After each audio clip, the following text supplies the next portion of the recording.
Matt, the boys are back from their holiday. How are they looking? First week back?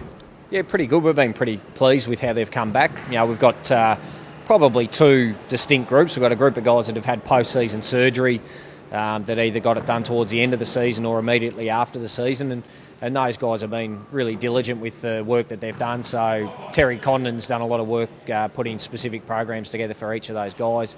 And then we've got a group of players that have had uninterrupted off-seasons and have been really good with the work that they've done, and I've come back in good shape, and it's a pretty young group, so we expect that they'd come back in pretty good shape. And what sort of pre-season can the boys expect?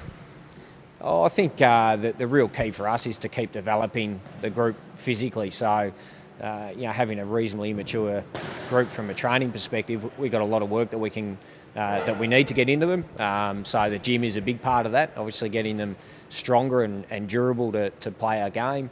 But they certainly need to work on their aerobic capacity and their ability to repeat speed, and then there's a whole lot of other dynamics involved in conditioning for AFL football, and that doesn't take into consideration the amount of football work and advancing our game plan that the coaches want to work on as well.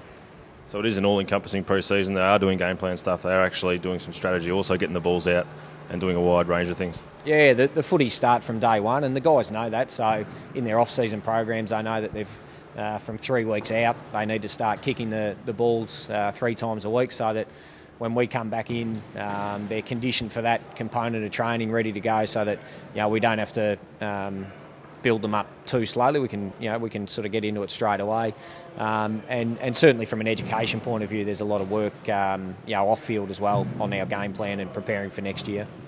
You touched on earlier the players that are coming back from some injury concerns. How are they tracking? Dylan Grimes, Dave Asprey, Jake King recently. How are they all tracking, and will they be joining a full training shortly? Yeah, we expect that come December we'll have the majority of the guys back within the main training group. So the pleasing thing for us is that everyone is running at the moment. They're all working through running progressions, and a lot of them are fairly intense running sessions as well. So that's the real key for mine, is to make sure that we're getting that really good specific running conditioning into the group.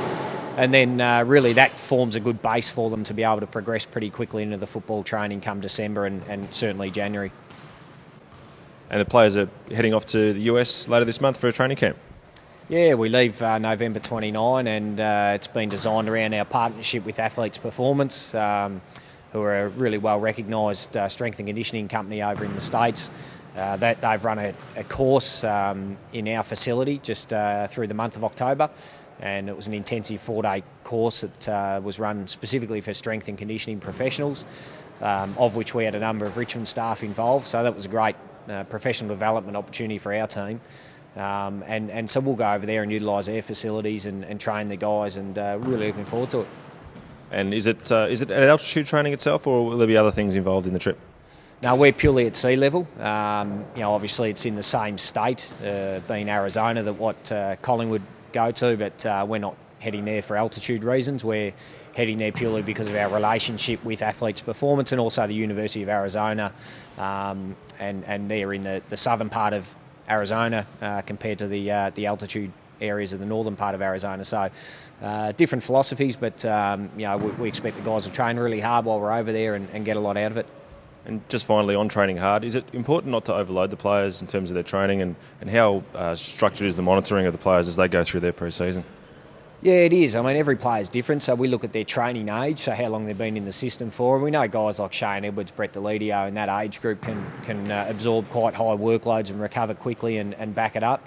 And then you've got other guys at the in their first and second pre-seasons that generally can't cope with quite the same volume.